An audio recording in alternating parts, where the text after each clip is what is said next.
Vraie Voix Sud Radio, le mot du jour. J'ai décidé de dissoudre l'Assemblée nationale. Le mot du jour est le mot dissolution, puisque le président de la République a menacé l'Assemblée nationale de dissolution au cas où celle-ci voterait une motion de censure lors de la réforme des retraites qui sera débattue par le Parlement en début d'année prochaine. Pour le Larousse, la dissolution, ça va faire plaisir à Loïc, c'est de la physique, est la mise en solution d'un solide, d'un liquide ou d'un gaz, un liquide résultant de cette mise en solution. Tu es très bon ce soir. L'action de dissoudre, de faire cesser par décision légale ou encore la procédure permettant à l'exécutif de mettre fin avant le terme légal au mandat d'une assemblée. Dissolution vient du latin dissolutio, qui signifie dissolution, disparition, anéantissement, relâchement et faiblesse. Il y a déjà eu plusieurs dissolutions sous la Ve République.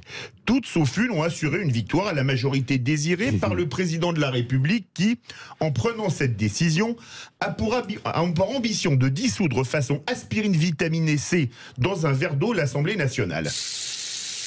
Comme Raoul Wolfoni voulait éparpiller ses adversaires dans les tontons flingueurs. On va le retrouver éparpillé par petits bouts, façon puzzle. De Gaulle et Mitterrand ont pratiqué 2 fois la dissolution pour 2 victoires électorales. Chirac a dissous une fois, alors qu'il bénéficiait d'une des majorités les plus larges de la Ve République pour une lourde défaite. Un spectacle de Robert Hossein, rendant hommage au général de Gaulle, était intitulé « L'homme qui a dit non ». Jacques Chirac s'est transformé au printemps 97 en l'homme qui a dissous. Ouais, c'est pas mal. Une dissolution, ça peut être gagnant, mais ça peut aussi être perdant. Si un président pratiquant une dissolution est populaire, on peut dire de lui qu'il joue à la roulette russe. Si un président impopulaire dissout, ce n'est plus de la roulette russe, mais de la roulette belge. La différence entre les deux est que dans la roulette russe, il y a 5 trous et une balle. Dans la roulette belge, 5 balles et un trou. Une dissolution de l'Assemblée nationale pourrait bien se conclure en dissolution totale d'une majorité toute relative qui deviendrait une minorité absolue. Devant une telle hypothèse, un slogan de mai 68 pourrait être remis à la mode. Dissolution, piège à con. Un tel risque pourrait obliger le chef de l'État à battre en retraite devant une éventuelle dissolution pour que son quinquennat ne fasse pas « elles font pchit » comme un cachet d'aspirine en cours de dissolution. Bravo, bravo. On peut dire que la dissolution d'Ulpin était une dissolution. Vous y croyez ou pas? Non. À cette dissolution? Bah non, précisément. Pardon. Ah ben après vous, ma chérie. Non, je voulais dire que Philippe vient de démontrer parfaitement que cette dissolution n'aura pas lieu, en tout cas pas maintenant.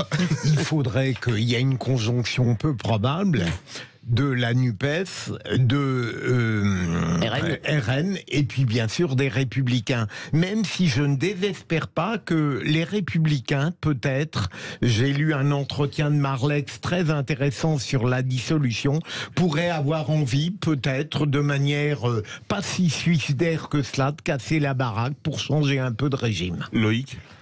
Oui, non, moi je crois que tout ça n'est pas improbable parce que j'ai le sentiment que après avoir gagné le second mandat, le chef de l'État ne sait plus ce qu'il a envie de faire. Et par conséquent, il est possible qu'il ait envie de partir et que c'était une bonne façon de partir. On est content d'avoir là une réponse. Ah, enfin. C'est pas comme le Léoduc. Non mais là, Loïc nous donne des On noms. a attendu. Comme l'a demandé Cécile. Voilà. Non, moi j'étais hier sur un plateau avec Geoffroy Lejeune de Valeurs Actuelles qui a fait part, il a fait part de façon publique d'une indiscrétion selon laquelle Emmanuel Macron a bien l'intention de dissoudre, mais plutôt en fin de mandat pour terminer pépère. Mais si vous voulez, dissoudre aujourd'hui avec le risque qu'a énoncé Philippe fort bien, c'est une chiracisation prématurée. Parce que j'adore, si vous voulez, les gens de droite. Moi j'ai interviewé plein de gens de LR. À chaque fois, ils tressent des lauriers à Jacques Chirac. Donc la seule méthode de gouvernement était de ne rien faire. Voilà. Ça me fascine. Absolument. Et Hollande, on peut dire le Chirac-hollandisme, vous êtes d'accord? Ah oui. Oui. Non. Mais là, on peut continuer. Ouais. Et Le il y a Chirac aucun- Hollando macronisme. Ah oui, mais je ne vois ce pas, qu'a dit je ne vois Loïc est pas ce qui est parfaitement fait. juste. Je ne vois Oui, pas ce oui, qui oui. est fait aujourd'hui et ce qu'on prévoit demain. Enfin, moi, personnellement, sur un certain nombre de sujets qui me concernent, je ne vois pas ce qui est fait. Je vois ce qui est dit, mais je ne vois pas ce qui est fait. Ah bah il y a Et déjà voilà, une c'est chose tout. qui serait de défaire ce qui a été défait. De défaire. Ah oui. Et ce qui vous concerne, Loïc, puisque vraiment le grand péché d'Emmanuel Macron, c'est quand même cette affaire de nucléaire. Donc, Ouais, c'est- oui, oui, oui. Oui, je compte y revenir tout à l'heure si jamais on me laisse la parole 2 minutes. Mais vous Mais l'aurez, effectivement, bon sang. mais Vous êtes un effectivement- reste Bah oui, pessimiste. bah oui. Mais Loïc. effectivement, je ne suis Sur pas la pessimiste. Je ne suis pas pessimiste. Je dis simplement que lorsque l'on considère que on va faire un projet de loi sur les éoliennes qui n'ont aucun intérêt. Ouais. C'est-à-dire qu'au contrairement à ce qu'on raconte, les éoliennes n'auront aucun intérêt sur l'hiver prochain, ni Loïc. sur les 4 ou 5 hivers suivants. Loïc. Aucun intérêt. Et qu'on n'est pas capable de dire sur le nucléaire, voilà ce que je fais, effectivement, on ne fait rien. Et ben voilà, on en parlera dans quelques Et il instants. faut lire Loïc Le Fleur Oui. Prigent dans Causeur sur ce sujet. Et je dans le rassure, prochain Causeur. et je rassure, les vraies voix n'ont pas une vie dissolue. Non, c'est ça. Allez, restez avec nous dans J'étais quelques instants. Vous parlez pour vous, là.